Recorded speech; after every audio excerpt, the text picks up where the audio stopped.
Hello बच्चों, let's see the question. कह रहा है कि which of the following isomerism is shown by. तो एक गिवन कॉम्प्लेक्स है बेटा, कह रहा है कि किस टाइप का आइसोमरिज्म शो करेगा।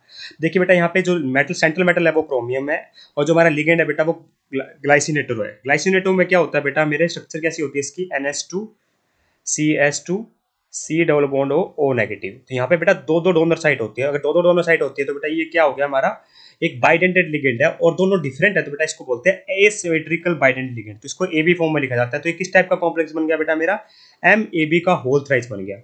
हम आपको बता दो बेटा, हमें बताना है कि किस टाइप के आइसोमरिज्म शो करेगा ज्योमेट्रिकली और ऑप्टिकली। तो देखिए बेटा, इसके ना दो पॉसिबल ज्योमेट्रिकल आइसोमर बन सकते हैं। हम स्ट्रक्चर बना के देख लेते हैं। बस हमें इतना पता होना चाहिए बेटा, जो इसके ए बी क्यों लिखा है बेटा, क्योंकि इसके दोनों साइड दो डिफरेंट है।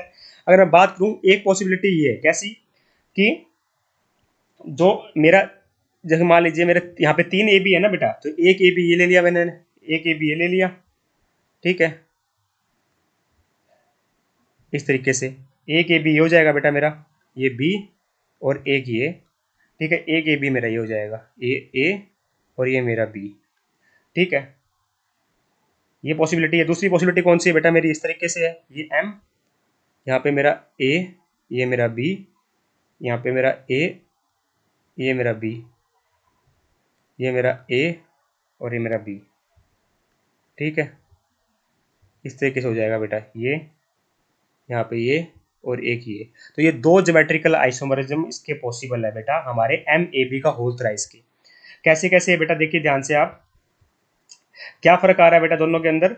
आप ध्यान से देखिए इस चीज को अच्छे से, ठीक है। यहाँ पे क्या है बेटा, मेरा AB है, ठीक है, ये B भी। जब एक बार AB इस तरीके से बेटा, तो मेरा A, अगर आप ध्यान से देखो तो ये B, इसका B और इसका A आमने सामने आ रहे हैं। इसमें क्या हो रहा है बेटा, दोनों A आमने सामने आ रहे हैं। तो ये फर्क होता है बेटा। तो इस तरीके से दो ज्योमेट्रिकल आइसोमरिज्म इसके पॉसिबल हो गए। एक बार बेटा, जैसे मान लीजिए नाइट्रोजन वाला पार्ट है, ये ऑक्सीजन वाला पार्ट हो गया, ठीक है, ये ऑक्सीजन हो गया, नाइट्रोजन हो गया, तो दोनों नाइट्रोजन बेटा एक साथ आगे अपोजिट आ गए। इसमें क्या है बेटा, मेरा एक नाइट्रोजन आ रहा है, तो बेटा मेरा ये मेरा ऑक्सीजन मान लिया था मैंने B को, तो मेरा ये नाइट्रोजन हो जाएगा। तो इस तरीके से दो ज्योमेट्रिकल आइसोमर पॉसिबल होंगे, और दोनों के दोनों बेटा ऑप्टिकली एक्टिव है, क्योंकि दोनों के दोनों बेटा क्या है, मेरे ऑप्टिकली एक्टिव है। दोनों की दोनों क्या हो रही है बेटा, मेरे कोई प्लेनोसिमेट्री नहीं आ रही दोनों के अंदर, ना कोई प्लेनोसिमेट्री ना कोई सेंट्रोसिमेट्री है बेटा।